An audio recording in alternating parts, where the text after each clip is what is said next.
Hola a todos y bienvenidos a un nuevo episodio del podcast. Soy Mister y hoy tenemos un tema que les volará la cabeza, especialmente si son amantes de los videojuegos que desafían el intelecto y la paciencia. Vamos a hablar de Dwarf Fortress, el juego que es considerado por muchos como el más complejo de la historia. Sí, escucharon bien, el más complejo. Un título que inspiró a gigantes como Minecraft y RimWorld, y que ha sido catalogado como la simulación más detallada jamás creada. Les aseguro que después de este episodio, tendrán una nueva perspectiva sobre lo que un videojuego puede llegar a ser. Les voy a contar una anécdota personal para empezar. Cuando me enteré de la existencia de Dwarf Fortress, lo primero que me llamó la atención fue lo que la gente decía en Internet. Básicamente, decidieron programar todo en un videojuego, el juego más complejo de la historia, el título que inspiró a Minecraft y a RimWorld, o la simulación más compleja y detallada que se haya creado jamás. Y no voy a mentir, cada vez que leía la experiencia de los jugadores, me mareaba más y entendía menos. Les voy a poner 3 ejemplos de comentarios que me encontré navegando en foros. Primero, un jugador cuenta: tuve un enano que se deprimió porque lo hice entrenar para luchar sin parar durante 2 años, y quería volver a ver a su familia. Se fue a su habitación a llorar y, en ese momento, los goblins lo invadieron. Su hijo murió durante el caos, por lo que terminó quitándose la vida. Otro dice: ayer un tejón gigante atacó mi corral de ovejas, que algún idiota había dejado abierto. Una oveja que huía dio a luz mientras la perseguían, y el corderito que nació rápidamente corneó al tejón en la cabeza y lo mató. Y por último, el que me dejó pensando: 2 de mis enanos se enamoraron, se casaron y tuvieron un hijo. Mientras intentaba crear una cama más para el mini enano, cometí un error. La fortaleza empezó a inundarse y todos se murieron ahogados. Sí, la verdad, me quedé perplejo. Si eres nuevo en esto, debes estar preguntándote, como yo lo hice: ¿qué tipo de juego es Dwarf Fortress? ¿Cómo es posible que estas situaciones tan complejas y cargadas de emociones puedan ocurrir en un videojuego? Bueno, hablemos entonces sobre el sistema de simulación más complejo y profundo que existe en un videojuego, y cómo 2 personas lograron desarrollarlo durante 20 años. Prepárense para adentrarse en el fascinante y caótico mundo de Dwarf Fortress. Cuando me sumergí en la investigación sobre Dwarf Fortress y, al mismo tiempo, intenté aprender a jugarlo, me encontré con una cantidad absurda de material en Internet sobre lo que incluye el juego: fauna, flora, simulación detallada de la hidráulica, simulación de personalidad generada de forma procedural, y un largo etcétera. Honestamente, después de sentirme abrumado por la cantidad de cosas que tiene el juego, apagué la computadora, salí a tomar aire a una plaza y dije: ok, vamos desde el principio.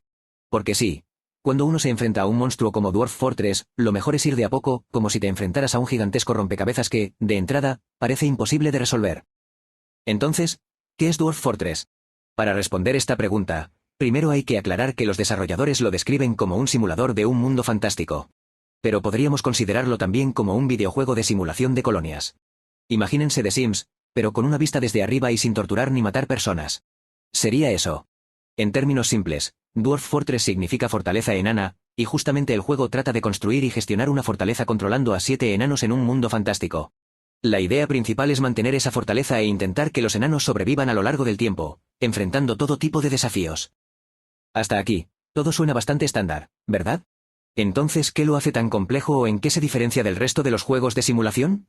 Para eso me gustaría dar un poco de contexto histórico y contarte sobre los creadores de esta obra maestra. Zack y Tarn Adams son 2 hermanos que nacieron en los años 80 en Estados Unidos. Desde muy pequeños, pasaban mucho tiempo en la computadora jugando videojuegos de exploración, simulación o narrativa, títulos que, siendo sinceros, no eran muy atractivos en cuanto a gráficos. Piensa en esos juegos pixelados de antaño, con colores limitados y gráficos que hoy consideraríamos prehistóricos. Pero eso no importaba para los hermanos Adams, porque la verdadera magia estaba en la experiencia de juego, en la capacidad de perderse en esos mundos virtuales tan rudimentarios. El padre de Zack y Tarn, quien también era un entusiasta de la tecnología, incluso les enseñó a programar cuando ellos tenían apenas 5 años. Así, juegos como King's Quest Ultima se convirtieron en algunos de sus títulos favoritos. Sin embargo, estos juegos tenían una limitación: la falta de variabilidad. Si terminabas King's Quest y querías empezarlo otra vez, vivirías la misma experiencia de principio a fin. Los acontecimientos en el juego siempre eran los mismos. Esto resultaba algo frustrante para los hermanos, quienes querían algo más, algo que ofreciera una experiencia nueva y emocionante cada vez que lo jugasen. Fue entonces cuando Rogue apareció en sus vidas. En Rogue, eres un aventurero que explora un laberinto en busca de un amuleto llamado Amuleto de Yendor, que se encuentra en el nivel más bajo. En el camino, te enfrentas a monstruos, recoges tesoros, armas y objetos mágicos. Lo que realmente cautivó a Zack y Tarn fue que cada partida en Rogue era única. Si el personaje moría, no solo tenías que empezar de nuevo, sino que cada vez que lo hacías, el juego generaba un mundo completamente nuevo de manera aleatoria. Las mazmorras, la ubicación de los enemigos y la de los recursos siempre eran diferentes. Esto añadía un nivel de emoción y desafío que nunca antes habían experimentado. Y así, los hermanos Adams encontraron una de las grandes inspiraciones que guiaría su futuro trabajo. Decididos a crear sus propios juegos, Zack y Turner empezaron a desarrollar títulos propios que exploraran esas ideas de variabilidad y generación procedural.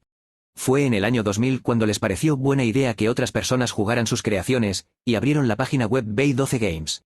Ahí publicaban varios proyectos en paralelo, pero había uno en particular que comenzó a destacar, Dwarf Fortress. El desarrollo de este juego empezó en 2002 y su primera versión fue lanzada en 2006. Aquí es donde la cosa se pone interesante. ¿Qué fue lo que hizo que Dwarf Fortress se convirtiera en esa leyenda que hoy conocemos? Pues empecemos por la interfaz. Durante muchos años, Dwarf Fortress utilizó caracteres ASCII, un código que transforma caracteres alfabéticos, numéricos o símbolos en un código binario de 7 u 8 bits. Sí, estamos hablando de gráficos que para los estándares actuales serían considerados extremadamente primitivos. Los personajes, los elementos del entorno, todo en Dwarf Fortress estaba representado por símbolos como letras, números y signos de puntuación. Esta es una parte crucial de la experiencia que definió al juego. Y, por cierto, este es un mono jugando al golf. Cada vez que el podcast se ponga aburrido, como justo ahora que les estoy hablando de caracteres ASCII, voy a poner esa imagen en su mente para que no se distraigan.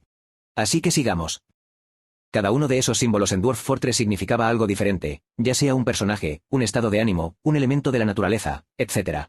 Para los nuevos jugadores, aprender a interpretar este código visual resultaba bastante complicado, por no decir que era una auténtica pesadilla. Recuerdo que cuando lo intenté por primera vez, me vi explorando páginas de internet durante 40 minutos solo para entender qué significaba cada símbolo. Y no sé cómo, pero terminé en una página que explicaba la reproducción de los pavos reales. Lo cierto es que aprender a jugar con esos símbolos no es para cualquiera, pero hoy en día hay una versión en Steam con gráficos e interfaz más amigable, entre comillas. Aunque, claro, la esencia del juego sigue siendo la misma. Pero volvamos a lo esencial. Antes de empezar una partida en Dwarf Fortress, el juego te da la posibilidad de configurar varios aspectos, como el tamaño del mapa, la duración de la historia, la cantidad de civilizaciones y demás. Cuando se crea un mundo, también se genera una historia, un mapa y una civilización. La historia incluye todos los sucesos del pasado hasta la actualidad, y cada vez que juegas, formas parte de una narrativa completamente única. Los eventos siguen ocurriendo en el mundo del juego aunque no los veas, y pueden afectarte de maneras que no anticipas. El mapa, que se genera junto con la historia, incluye diferentes biomas y características geográficas, mientras que la civilización tiene sus propios sitios y estructuras. Todo esto es generado de forma aleatoria, lo que significa que cada vez que presionas el botón de crear mundo, obtienes algo totalmente nuevo. A partir de ese momento, tienes libertad total para construir y gestionar tu fortaleza. Puedes excavar cuevas, construir talleres, almacenar recursos y establecer granjas. Para que entiendan la complejidad de Dwarf Fortress, déjenme contarles sobre mi primera partida. Ignorando por un momento todas las veces que mis enanos murieron por deshidratación o accidentes, en este caso, se generó un mundo con 100 años de historia, durante los cuales ocurrieron 37.714 eventos únicos, todos generados de forma procedimental. Solo piensen en esto. Puedes leer esos eventos en el modo leyenda para ver el nivel de detalle absurdo del juego. Por ejemplo, puedes seleccionar un lugar, como Kratechins, un refugio en el bosque, y descubrir todos los eventos que ocurrieron allí, año tras año. Aquí va un solo ejemplo. A fines de la primavera del año 1, el pulgar derecho del elfo Canna el Perten fue arrancado por el goblin Ergo Dreadful. Y créanme, esta es solo la punta del iceberg. Este es el tipo de detalle que hace de Dwarf Fortress un juego inigualable.